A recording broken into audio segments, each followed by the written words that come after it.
Hello and welcome to the D3 podcast. This is your host, Matt, joined as always by John, Kevin, and Sam. How's it going, boys? It's good. It's good. Good. It's pretty good. All right, Sam. All right, ladies and gentlemen, we have some buy or sell. And this first one is very interesting because I had no idea it was a thing until John brought it up. So, NBA Top Shop. John, why don't you give us a little explanation on what the hell this thing is in the first place? And are we buying this, or is this just one of those crazy one-time things that we see? Yeah, so it's actually it was a typo on here, but it's NBA Top Shot, I believe. And it's basically like digital trading cards essentially. You can purchase a pack and you'll open it up and you get like basically a bunch of NBA highlight clips. So like maybe you get like I don't know, maybe you get like Denny of Dia standing up and checking into a game for 2 minutes. Like you get little clips of various value. Some of them are actually worth, for some reason, quite a bit of money, and some of them are not. And I believe that most of them should not be. But I am not a part of this world. I don't understand it, and I will never claim to. I would love to be able to actually sell.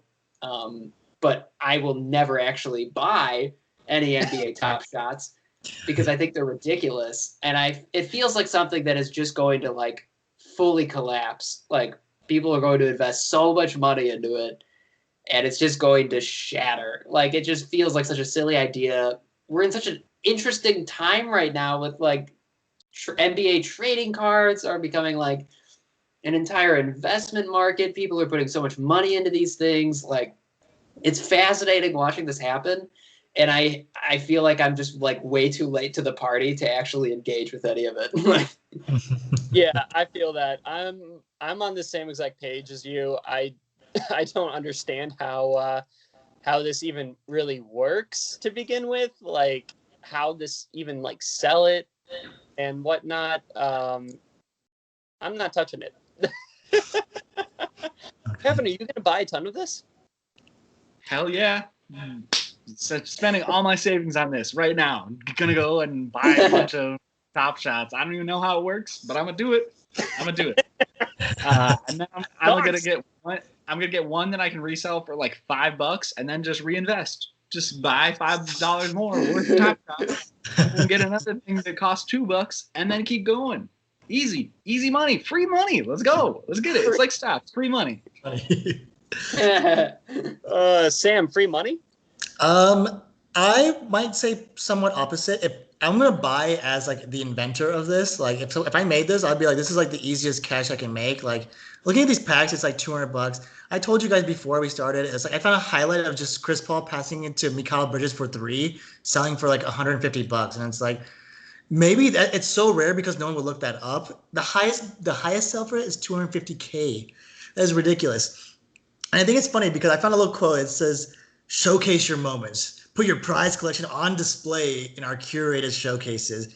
There's no better way to get other collectors jealous of your haul. If you got it, flaunt it. Flaunt it." I've never heard anyone ever use that in a sentence.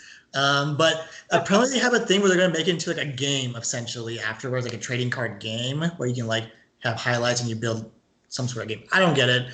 I don't have any interest in it personally, but if people buy cardboard just to resell, I am not against this model at all. I'm just saying, you buying pieces of paper and reselling it. I did it in elementary school. I made Pac-Man trading cards, and I made like $50 like in 2 days. So I'm all about the entrepreneurship, but otherwise, I don't know what this means. I heard on so many podcasts all this young blood saying this, and I'm like, stay in your lane. I'll stay in my lane. I'll sell personally. Yeah.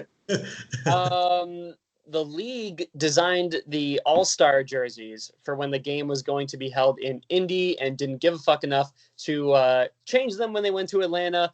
I'm going to buy it, and I'm going to say, yeah, they totally did that, and then they were just like, maybe it's new and different. Maybe they won't notice. Let's just roll this shit out. I'm totally buying that. This whole entire year has been the clusterfuck. Why not this one, Kevin? Yeah, that sounds like something that would happen this year too. Just something that would slip under the radar that people wouldn't care enough about, that Adam Silver wouldn't care enough about. I mean, there's the whole pandemic going on too. This is pretty low priority for them, so that definitely sounds about right. Sam? Yeah, I mean, I told you guys as soon as John showed me the jersey, I was like, this is straight up old school like Indiana Pacers jersey. Like, I don't know what this is. This is like Reggie Miller playing back then and there. So yeah, this is for Indiana. I mean, I don't think anyone, to be honest, no one wants to play in Indiana because like what's in Indiana is just like strip clubs and murders at that point. So at least some of them pass. But they're definitely bought on that. They're straight up is gonna be in Indiana, and they're like, Atlanta, you get everything now. You know what, Sam? Indiana does have Mike Pence. There is, unfortunately, that. That's why I said strip clubs, right? Is that yeah, you're right. John, are we buying this? I think this is absolutely what happened. They're even like the Pacers colors. They look exactly like a tribute, like Sam pointed out, to the Reggie Miller Pacers jerseys. I think this is just like, like you had time to make new jerseys. It's just so fucking stupid. The league is really like, there's no reason this All-Star game should have happened. It's so fucking dumb. Selling on the All-Star game, fucking, why did this happen? Which brings us to our next one of Adam Silver just looking like a total fool this season. John, I think I can safely say that we are buying this. Yeah, Adam Silver looking like a fucking capitalist shill to his billionaire owners, doing anything he can to make a quick buck, whether it degrades the actual product or not, whether it puts the players in danger or not. This man is fucking ridiculous. Nothing that has been going on this season has been safe. None of these protocols have been followed. And that is on the players, but that is also on the league that is putting these protocols in place. It's a disaster. Games are getting postponed still to this day. Joel Embiid and Ben Simmons didn't get to go and play in the All-Star game that should have never happened because of contact tracing to a barber. Apparently, barbers are consistently patient zero in the NBA. I don't know what the fuck is happening with NBA barbers, but they got to do something to get this shit under control. Adam Silver, he was riding so high when he took over for David Stern. Looked like an absolute fucking awesome, one of the best commissioners in all of sports. And now it's like he could not be handling this worse. It feels. And let me just add to this. The dude also just had to go and put his little fucking tail between his legs over he came out, if you remember the Masai Ujiri thing, that bullshit lawsuit against him from that cop that pretended that Masai pushed him. It was all total bullshit on the night that the Raptors won. Adam Silver told Masai that he should act more professionally in these circumstances, things of that nature. That is a true fact. He said that he apologized to Masai very recently, only after the lawsuit got thrown out.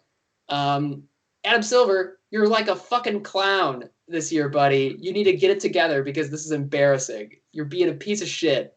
It's fucking garbage. It's bullshit. So this has been the chopping block with John. Adam Silver.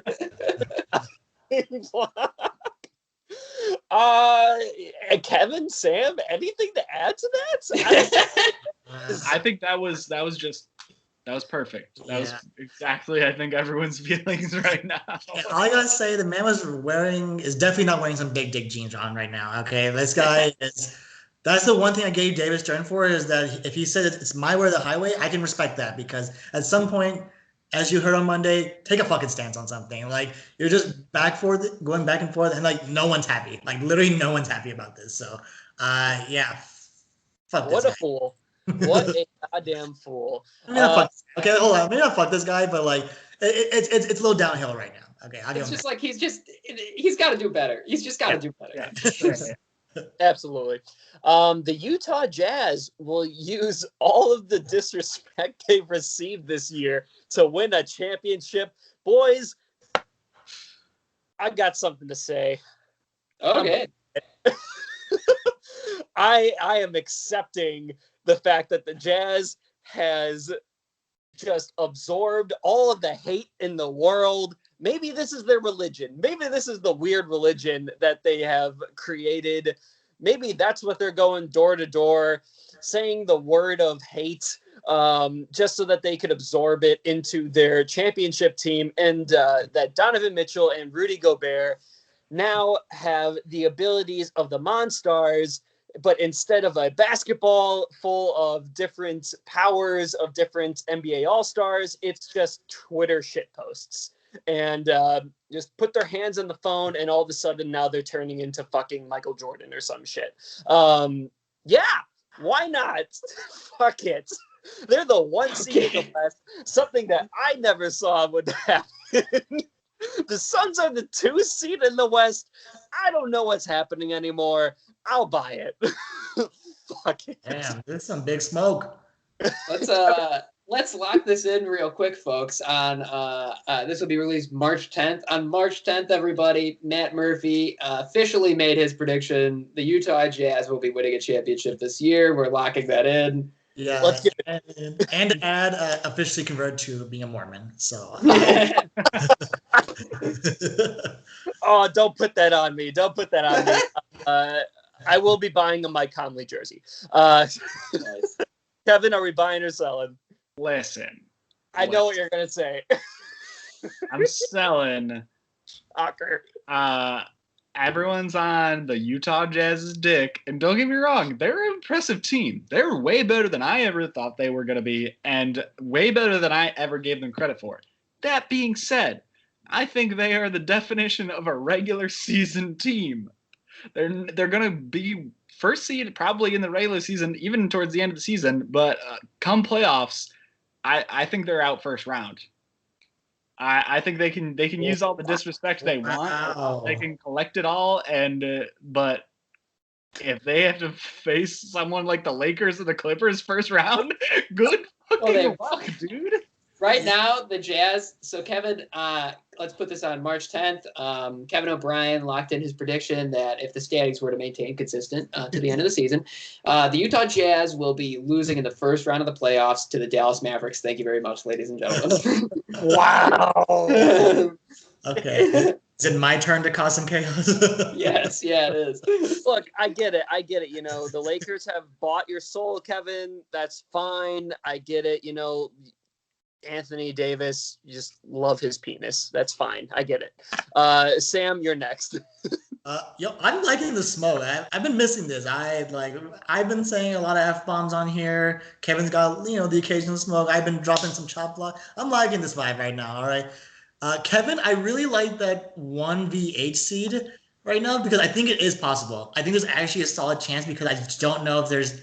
You just really convinced me with that one seed. I just have zero trust in this team for some reason. And I think our regular season team, maybe they're just hot because they have a guy that's actually just tall. It's easy being tall, or a bearded fellow once said. And I think that might be true. If I was 7'3", I could actually use my cabinets for once. I can't miss that. But it's funny because in the All-Star draft, we all saw it. The last 2 players left were Utah Jazz players, being the best team in the NBA. There was clear respect. LeBron's argument was, when we played NBA Jam, we never played with the Jazz. And I don't know if it was a backhanded compliment where they praised him to John Stockton and Karl Malone, but and LeBron said he wanted to draft someone big and drafted Domantas Sabonis, who was at least 8 inches, maybe 7 inches shorter than fellow Rudy Gooby. But I think at some point, Rudy Gobert's skill set is actually going to drop in the playoffs, where I don't think he'll be effective at all. And it's going to be like last year, where it comes down to, can Conley be the same person that he's been over the past 5 years? And can Donovan Mitchell be the 40-point dropper each night at that point? He's going to come to that level, in my opinion. So I'm going to sell because fuck him. Wow, just blatantly. All right, look. Hey, man, all I'm saying is if the Nuggets last year could make the fucking Clippers look like damn fools, who knows? Who knows what will happen? I mean, the Nuggets have Jokic. I will say that. But yes, John. Well, I just would like to go really quickly. I am selling. I don't think that they're going to win the championship this year. However, I don't think that they're going to lose in the first round either. I think that's insane. But it has happened. We saw that actually happen to the Dirk-led Dallas Mavericks, I believe it was, or was it the? Yep. Yeah. Dallas Mavericks Warriors. Yep. So it's happened. There's a precedent, but I think that this team is really, really good. I just think that ultimately it's going to be LeBron and Anthony Davis again. But no, Matt, I respect that. I respect your choice, and you are going to be held to it for the rest of the season. Thank you very much, and moving on. That's fine. Hey, that's fine. I get it. I'll just change every part of my profile picture to a Utah Jazz. I'll buy a jersey. I'll, like Mike Conley or Donovan Mitchell. I've got to shit on Rudy Gooby just because of the COVID stuff. But yeah, fuck it. Why not?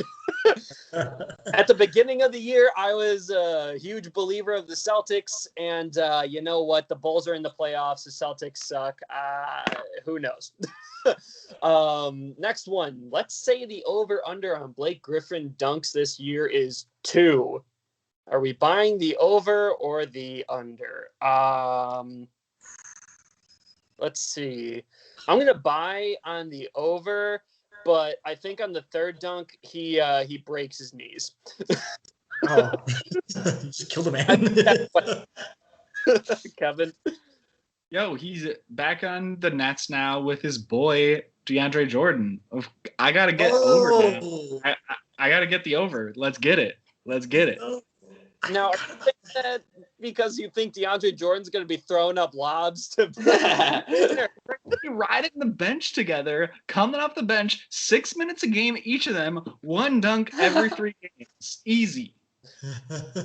What if that was like the selling point? Like, what if Blake Griffin was just like, look, I just need to dunk a few times. And like Steve Nash was just like, done, sold. You'll get a dunk a game.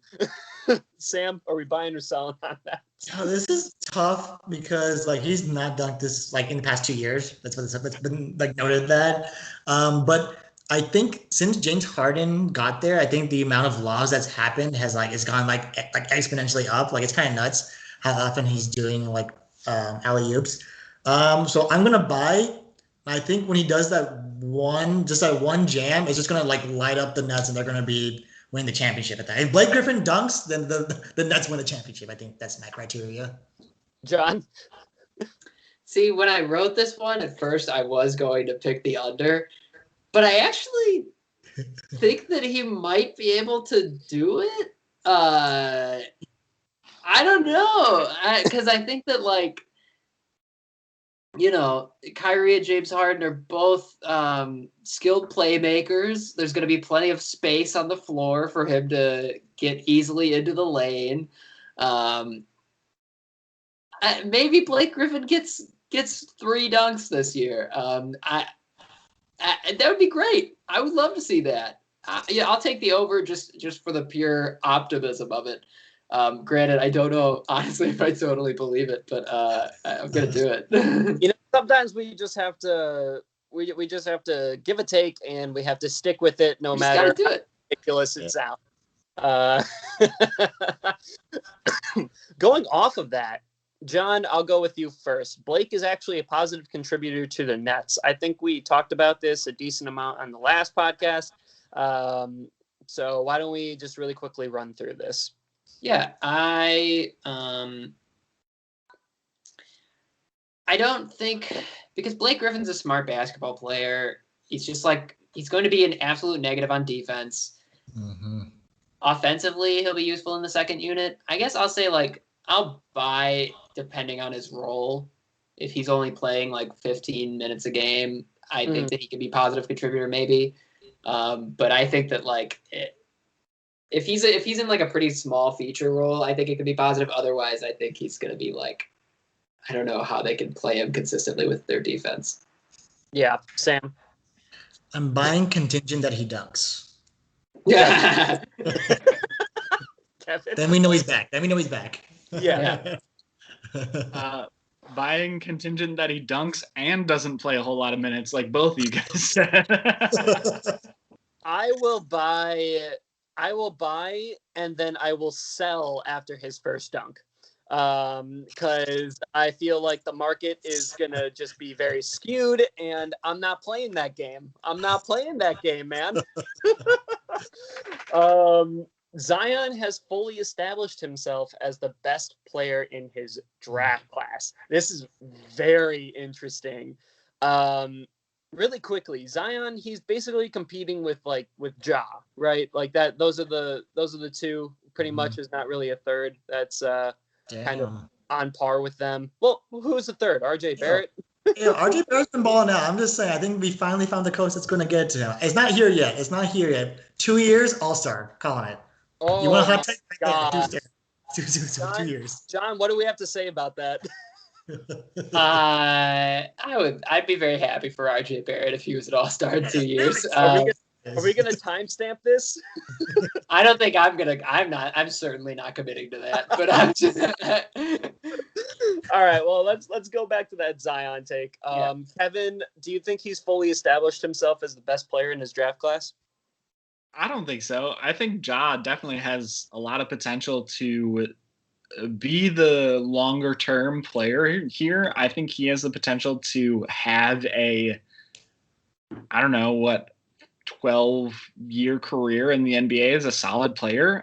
Whereas I think someone like Zion is gonna have, like, he's getting close to his peak now, and I don't think he's gonna last too long with the way he moves and the way he dunks.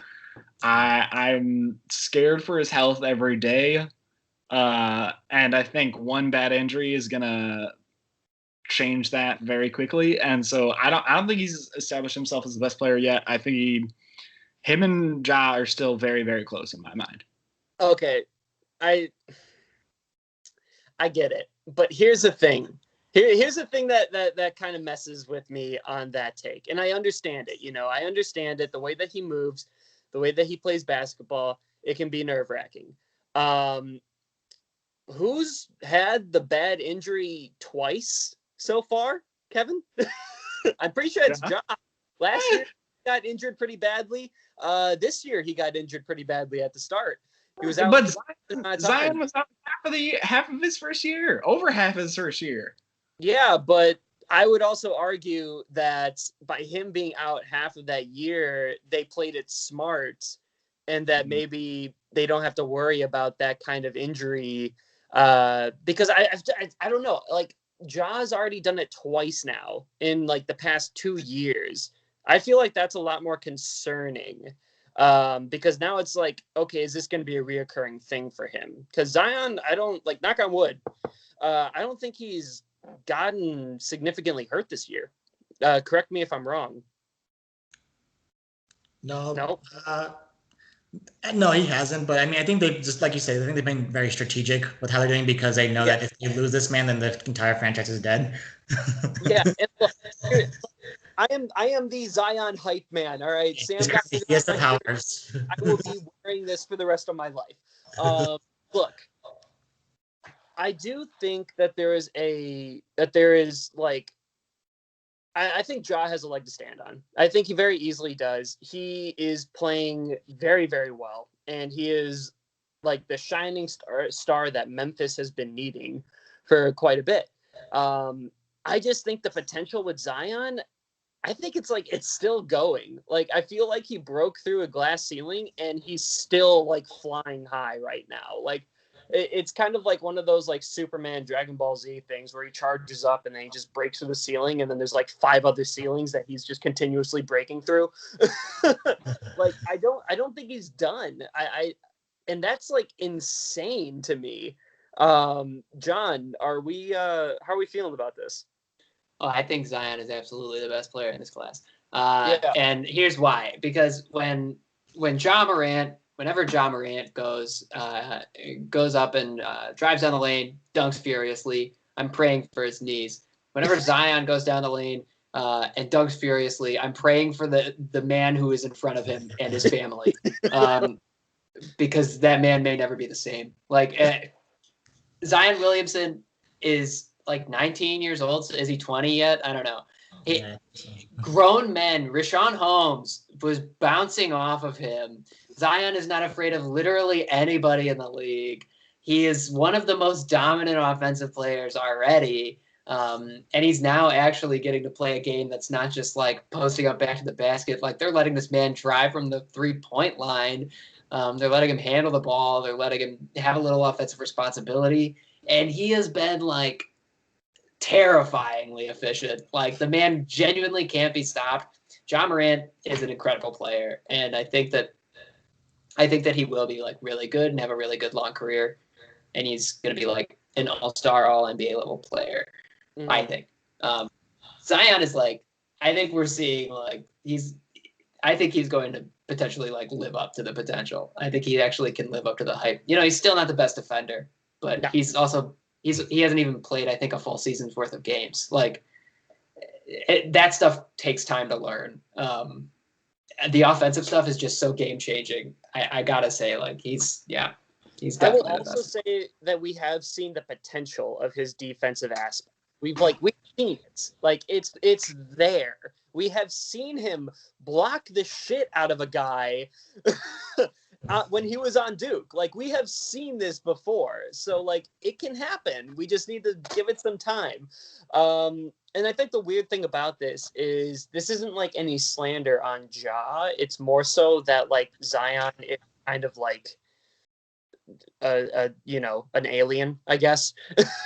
Like he was created to play basketball and he's just going to be incredible. Sam?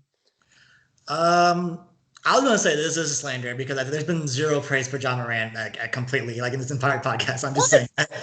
All of our episodes, we've never given the respect. We've always clouded Zion Williamson for any of his flaws, in my opinion. And I didn't think that's not fair. I think the sample size is very small. I think question is a little tricky. I think it's just too small for it to be either comparison. And I think guards get disrespected immediately because they don't have the physique to do it. The thing is, we have seen, we saw John Morant get injured. And I definitely agree. I think there's a big question there because those rolled ankles have happened. We've seen another player roll his ankles several times and miss very early games in the early seasons. And his name is Steph Curry. Back-to-back MVP, unanimous MVP. It's not the best Zion either. I think they both have severe flaws, but we have to remember that when you think the Memphis Grizzlies, once again, you think John Morant now. Like he's actually the only player there. There's literally like nobody on this Grizzlies roster that you can rely on. And that's why they're really shitty. Like they're not good because you have my boy slow-mo Kyle Anderson being slow. Like it's like they're very obvious flaws, and no one wants to come to Memphis. Whereas New Orleans, I think a lot of his Zion's flaws get covered up by the Brandon Ingram, the Lonzo Ball, the other playmakers that can help him out. So it's not to bash either of them, but I think that I'm curious to see if Brandon Ingram leaves. I want to see how crazy the stats get put up for Zion because I think it's doable, and I think it's very doable when you have a shitty center that play with Russell Westbrook and doesn't want to get rebounds. So I just gotta say that, but yeah. I think Zion is close. I don't think he's not there because I just think he's size. Okay, fair enough. Hello, Louis. All right, next one. We have the Knicks will be staying a top 5 seed. Sam, you want to take this one first?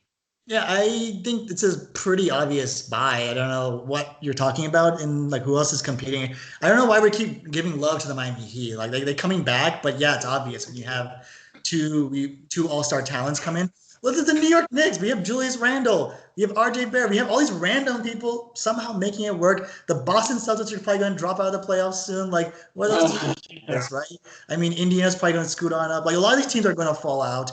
But I think the one thing that I've seen, and that I have to exclusively praise because we're Team Knicks now all of a sudden, is that I think that the culture that the Knicks are creating, as much as it's hard-nosed love, I think the players are getting it. And I think that's the thing that didn't work in the Timberwolves is because none of those players actually wanted to work hard. And I think that's true. I don't think anyone wanted to push themselves because they're entitled because they're the number 1 overall pick. And I think that's bullshit.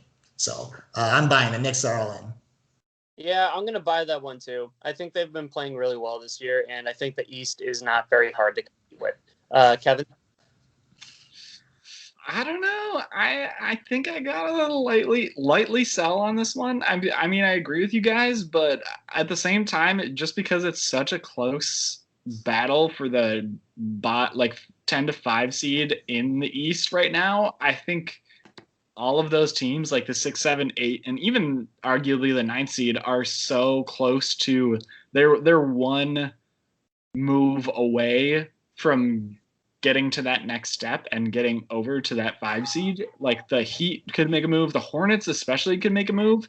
If the Hornets make any type of move, I think that puts them over the Knicks. Raptors maybe, Bulls maybe, but unlikely. But yeah, I think especially the Heat, Hornets have potential to get that 5 seed spot from them. And I think that the Knicks are still going to make the playoffs this year, like 100%. I think they're a great team. I love to see Julius Randle, but I got to lightly sell on them keeping the 5 seed. Fair enough. And John? I'm going to be wholeheartedly selling on them keeping the 5 seed. I don't believe in them. I don't. It's the Knicks. The Heat are going to be there. I even would assume, frankly, that the Hornets have a better chance of being there. I don't believe in the fucking Knicks at all. Julius Randle's been great and deserves his flowers. Good job, Julius Randle. Tom Thibodeau, great job making this team actually care about playing basketball.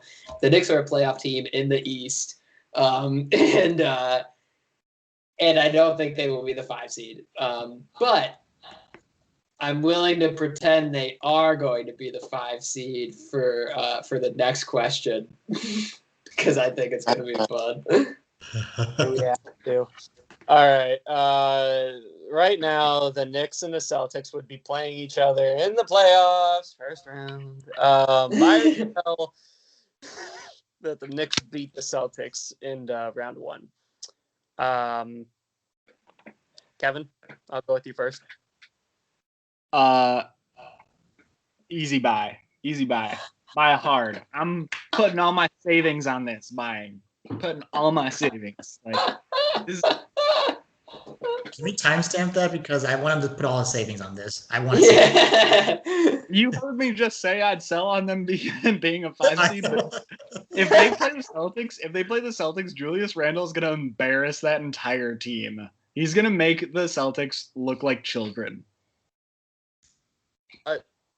Okay. All right. Whatever you say, Sam. Hey, you know what Russell Westbrook would do? Just rocking the baby. That's all I gotta say. And the babies are obviously Jason Tatum and Jaylen Brown. And I think it's actually a perfect matchup because they both play very small overall. And I think it's gonna be super close. Like I think every game, I think it's gonna go to 7. It would go to 7, and I think every game would be like less than 5. That's how you'd win the game. But I mean, look, I'm betting on the Knicks, and the Knicks are gonna win. The last time the Knicks played the Celtics, the Knicks won by 30. So I mean, don't at me. I'm gonna at you, John. I mean, do I believe in the Knicks? No. Do I want to see them beat the Celtics? Absolutely. Yeah, I think that would be 100% hilarious. It would be iconic. The Celtics would probably heads would roll. I can't imagine what would happen in the offseason if they lose in the first round of the Knicks. I want to see it.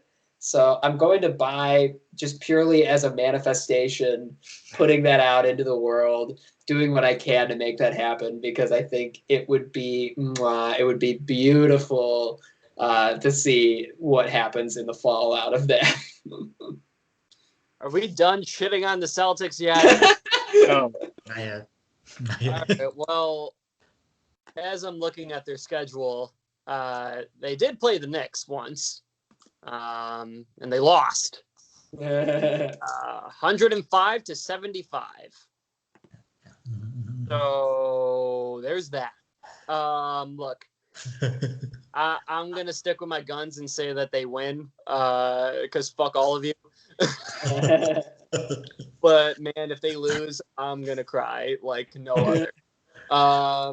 This one is, I think, a very obvious buy. I am surprised that this can happen to begin with. DeMar DeRozan should have been the all-star replacement over Mike Conley. Yes. What are we talking about? Like, look, Mike Conley, he stepped it up, but like, what the fuck are you doing, man? That is such disrespect to DeMar DeRozan. Sam, I'm gonna give this to you first. Yeah, this should have been a buy. I know we didn't add him. I think it's just a very tough pool in terms of the West. If you had to do the whole pool over with all the best players, I think he would make the cut. What he's doing with the San Antonio Spurs has been phenomenal. Man did just lose his father just recently, and he did just tweet out recently that, quote, gets to a point where you just laugh at all the bullshit. And I think I just lit a fire in him where, this man's been written off. As soon as he got traded for the Kawhi thing and then the Raptors won, it's been made that DeMar DeRozan has no hopes of playoffs. This guy can't make it, can't get a championship. He can't do anything, can't lead a team. And I think that's lit a fire into him. And I think just with all the events that's going on, I think we're gonna fuck up this league. I can tell you that. That's all I gotta say. We're gonna be a 4 seed. That's how confident I think. That's how inspirationally confident I am in this roster, because I think everyone wrote us off. No one thought we were going to make the playoffs. We've been consistently getting better and better. Our young guys have been playing, off the chart. You can't guard these guys because the young guys don't have any standard of basketball, and there's no way to really predict what they're going to do, because they're either going to be super trashy or they're going to drop a 40.9. You're like, why did this happen? So it should have been obvious. I think DeMar DeRozan was a perfect fit because, the stats are Mike. It's a sympathy vote. I'm sorry. Mike Conley, I liked it. He should have been an all-star earlier on in his career, but I think it's just a sympathy vote. So, look, all I'm saying is, the state of Texas could really use a win after all the BS that's been going on over there. Not looking good for them. Let's just say that. John, I'll go to you next. Yeah, I'll try to keep it short, but I also think that DeMar should have been the choice. I don't know if he was maybe classified as a different position or something. They couldn't do it. I don't really understand it, why he wouldn't have been. He deserves it. Granted, I will give some credit to Mike Conley, who currently, I believe, has the best plus-minus in the entire league. Flawed stat, but because he plays on the best team in the league. But he's been really good. I'm happy for Mike Conley. I just think that it probably should have been DeMar DeRozan. Yeah, Kevin? Yeah, I agree. I think it should have been DeMar DeRozan. Not that Conley's playing bad, but I think DeMar DeRozan's nearly single-handedly carrying that Spurs team and just willing them into the playoffs. DeJounte Murray is their next best player, and then after that, it's all these no-name young guys that's still Lonnie Walker and people like that that aren't big names. That entire team is just very small name people, and DeMar is again just willing them into the playoffs. And so I really respect him for leading that team. And the way he's playing this year, I think, is outstanding. So yeah, I think he definitely got some disrespect there. Fair enough. We have 2-1s, and then that will be the last buy or sell. The Hornets make the move for star talent.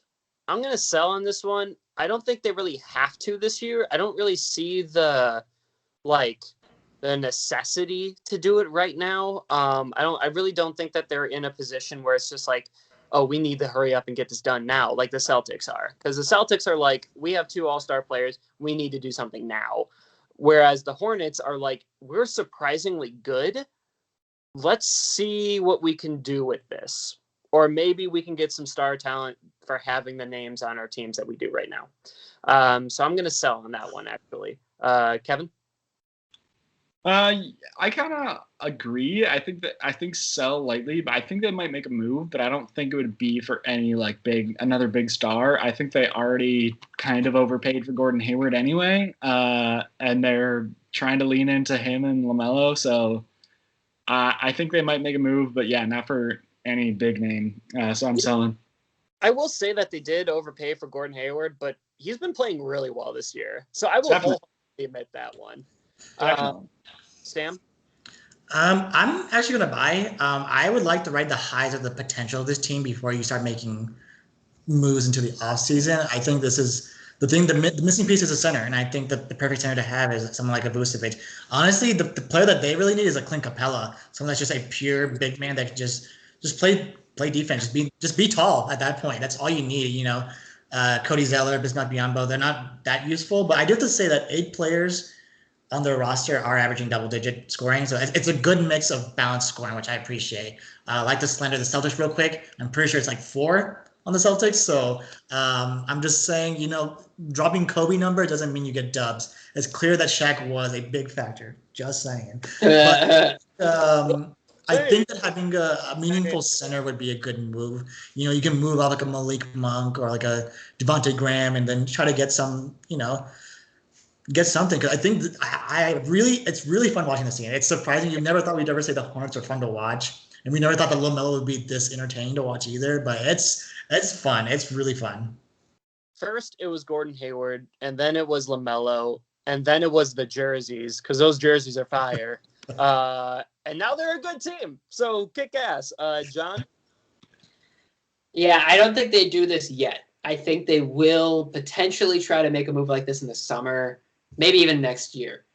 This team is so fucking cool, and they need to do anything that they absolutely can to make LaMelo Ball want to stay there, because there's no way they're going to get anyone like him ever again.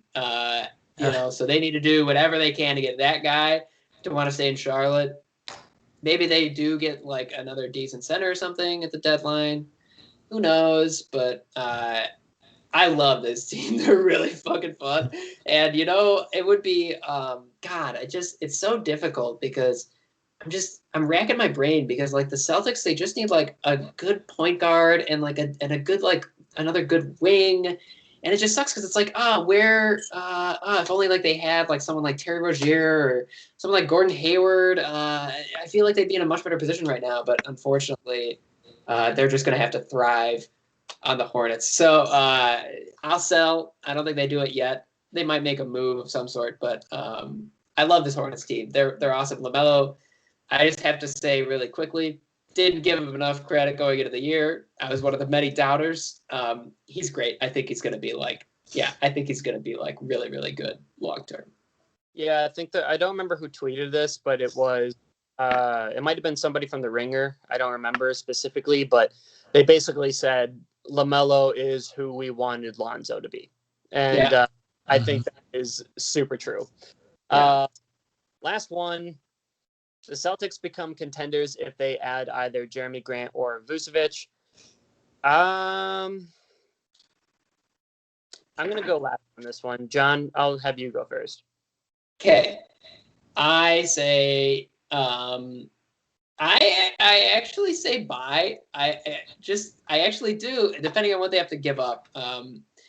Because I mean, look, like if they could add Vucevic, that solves probably their biggest flaw at center, and it actually gives them like one of the best offensive centers in the league, who is at least like not a terrible defender. It is a big body.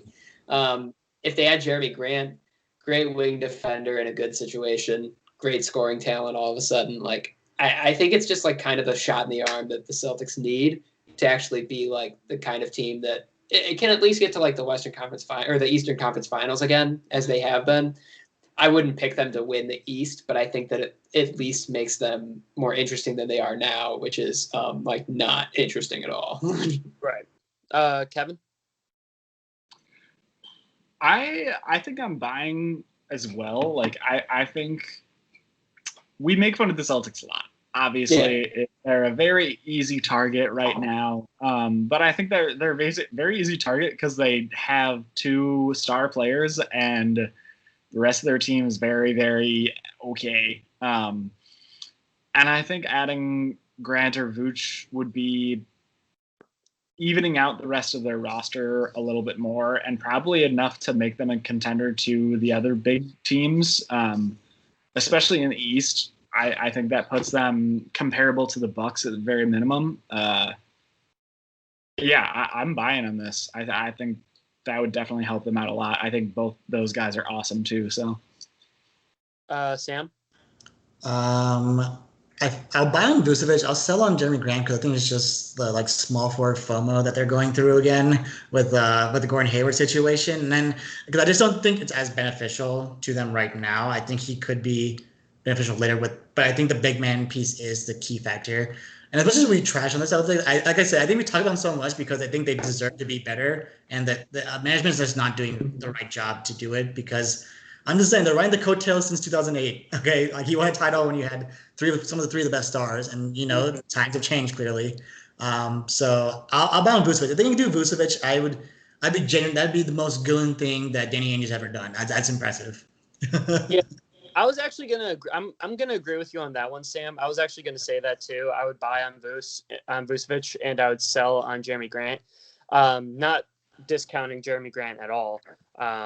But it's just like I keep thinking back to when Al Horford was on the team and when he was playing like really, really well on the Celtics.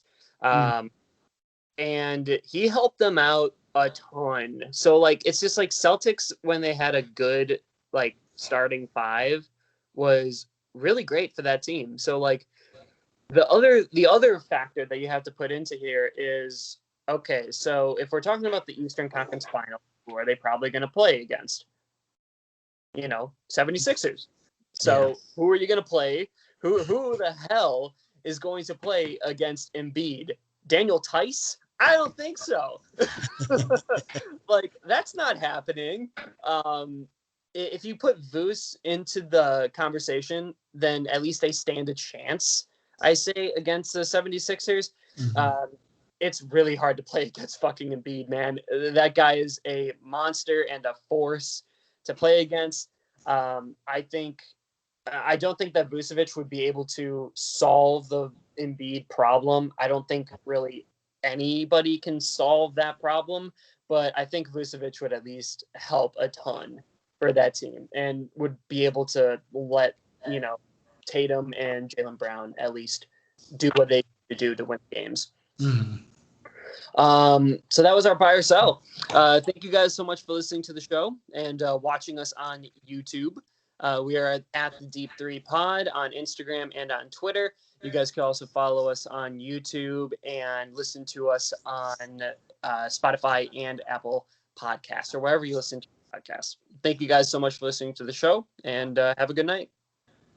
I'm Silver. You have been chopped.